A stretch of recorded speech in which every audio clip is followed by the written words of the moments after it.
Okay guys, so right now we're at the back. Finished the back section and finish over there. So I did a little bit of cleanup yesterday. Just try to organize, keep the job site organized. Finish this section over here.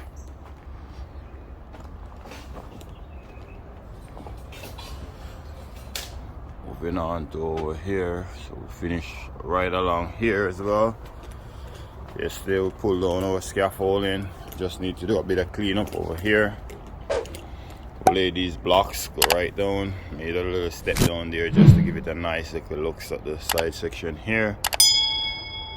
See here, it looks nice and clean. I have a technique that I found over the course of doing it, which I started to use my wire brush before I go ahead and join, just to remove the mortar from the bricks, just so that we can have it clean, nice and clean, because here we're using federal white mortar mixed with the type N cement, which it kind of makes easily to stain the bricks, and as you know, these type of bricks easy to mess up. So I already started this section here from yesterday, but this is where we're working today. Gonna work hopefully to finish this section around here. So we're just tweeting this side here. As you see, I have my corner post there. I have a 45 nail run down there with the same measurement as what I have down there at the corner.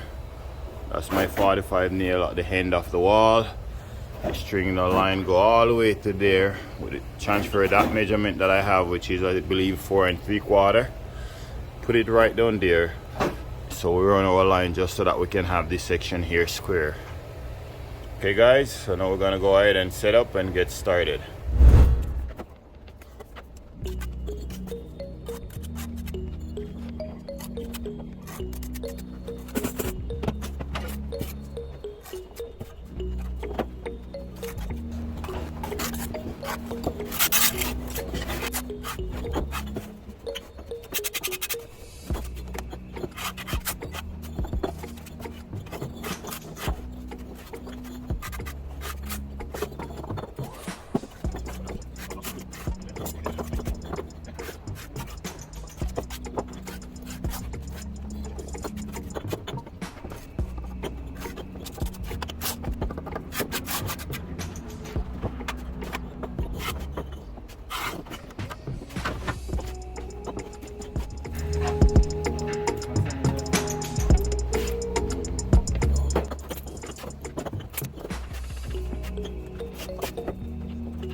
the man they are cracking the cylinder.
Okay.